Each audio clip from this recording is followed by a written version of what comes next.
দক্ষিণ পূর্ব এশিয়ার জোট আসিয়ানের 2026 সালের সভাপতির দায়িত্ব পেয়েছে কোন দেশ? ফিলিপাইন।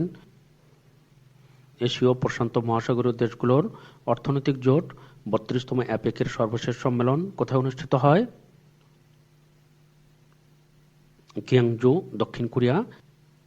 বাংলাদেশের বৃহত্তম পর্যটন মেলা বিমান Bangladesh travel and tourism fair 2025 কততম আসর অনুষ্ঠিত হচ্ছে? 13তম।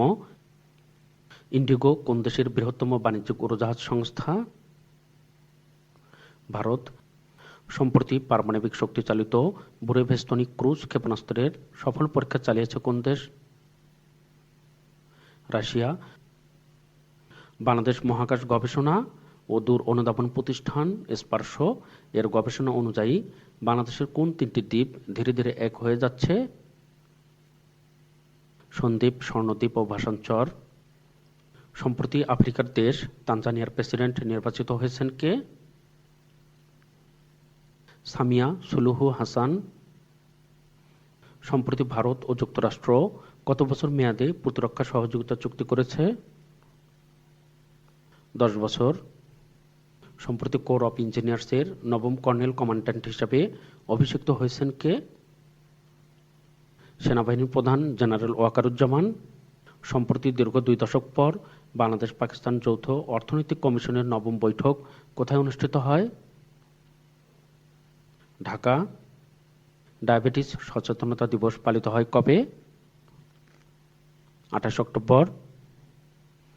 বিশ্বের প্রথম এআই মন্ত্রী নিয়োগ দেয় কোন দেশ? আলবেনিয়া। বিশ্বের প্রথম এআই মন্ত্রীর নিয়োগ দেয় আলবেনিয়া। বিশ্বের প্রথম এআই মন্ত্রীর নাম ডিয়েলা। ফিলিস্তিনের বর্তমান প্রেসিডেন্টের নাম কি? মাহমুদ আব্বাস। সম্প্রতি ক্যামেরুনের প্রেসিডেন্ট নির্বাচিত হয়েছেন কে? পল বিয়া। অথবা বর্তমানে ক্ষমতাসীন বিশ্বের সবচেয়ে প্রবীণ রাষ্ট্রপ্রধান কে? পল বিয়া, ক্যামেরুন। বিশ্ব সাহিত্যের অন্যতম মর্যাদাসম্পন্ন বুকার পুরস্কার কর্তৃপক্ষ নতুন কোন পুরস্কার চালুর সিদ্ধান্ত নিয়েছে?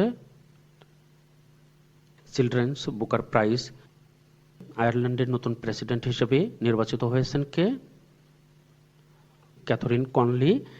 বিশিষ্ট বিজ্ঞানী ও বাংলা একাডেমির পুরস্কার প্রাপ্ত লেখক ডক্টর রেজাউর রহমান মৃত্যুবরণ করেন কবে? 26 অক্টোবর 2025।